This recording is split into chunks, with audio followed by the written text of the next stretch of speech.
It is April 29th, 2015. 226 years ago this day, George Washington readied himself for the first ever presidential inauguration to take place the following day, the day that America as we know it came into existence, with the president's hand resting on the Word of God.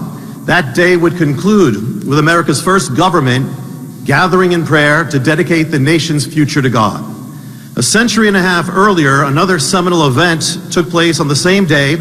On April 29, 1607, the voyagers on the Susan Constant, the Discovery, and the Godspeed gathered together in prayer at Cape Henry to set a wooden cross in the sands of Virginia Beach and to dedicate the new civilization to the will and the purposes of God. America's biblical foundation would be affirmed and reaffirmed over and over again by its forefathers, from the Pilgrims of the Mayflower to the Puritans of Massachusetts Bay to the leaders of the first American colonies, who declared publicly and in writing that the new Commonwealth had come into existence solely for the glory and purposes of God. No historian can rewrite that. No president can expunge that. And if 1,000 angels swore in 1,000 Bibles that this was not the case, it would in no way alter the fact that this American civilization was conceived, established, dedicated, and founded on a biblical cornerstone. America was brought into existence for the will and the purpose of God. On this night, over 200 years ago, George Washington held in his hand the first ever presidential address. In that address was a prophetic warning.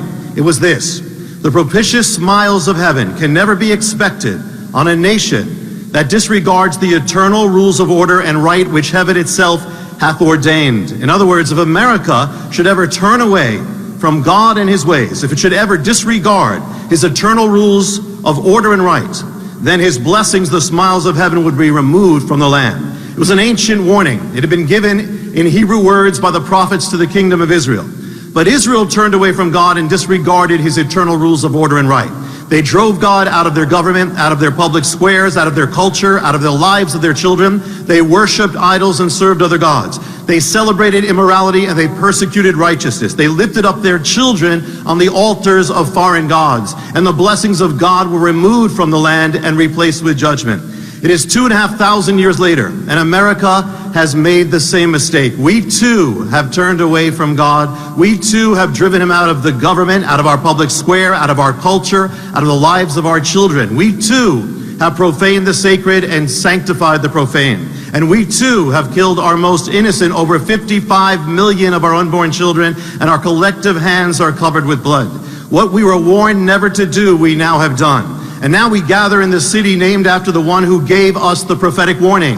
And yesterday in this city, in the building that sits across from this hill, the justices of the Supreme Court took up their places on the bench to decide whether America should strike down the biblical and historic definition of marriage. The very fact that an event should take place as such is a sign in itself that this is the America of Washington's warning. It's here. And this day of which he warned is now. We have become a civilization in spiritual schizophrenia, a nation at war against its own foundation. The Supreme Court opens its sessions with the words, "God save the United States and this honorable court." But if this honorable court should overrule the word of God and strike down the eternal rules of order and right that heaven itself hath ordained, how then will God save it? Supreme Court justices, can you judge the ways of God? Can you, with man-made verdicts, overrule the eternal laws of God? There is another court and there is another judge, and before him all men and all judges will give account. If a nation's high court should pass judgment on the Almighty, should you then be surprised that the Almighty should pass judgment on the court and that nation? In the book of Jeremiah, it's written, "Has a nation ever exchanged its gods? Yet my people have exchanged their glory for that which cannot help them." Let us not pretend as to what we are now doing. We are doing that which Israel did on the altars of Baal. We are exchanging our God for idols, our light for darkness, and our glory for that which cannot save us. Are we ready to risk that which comes on the other side of that exchange? The day when the blessings of heaven are removed from the land. We began with a word from the president of our First Nations, the day that he began as president. I now speak a word to the president of our nation's most recent days. Each time I've spoken here, I've asked a question. I'll now answer it.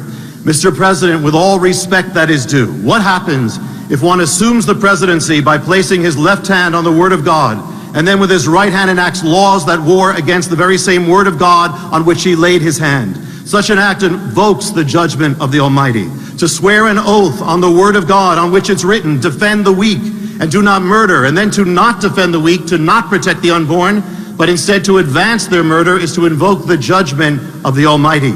To swear an oath on the word of God in which it's written, do not cause your brother to stumble, and then to seek to force those who uphold the word of God to transgress the word of God by partaking in the killing of the unborn and the celebration of sin, is to invoke the judgment of the Almighty. And to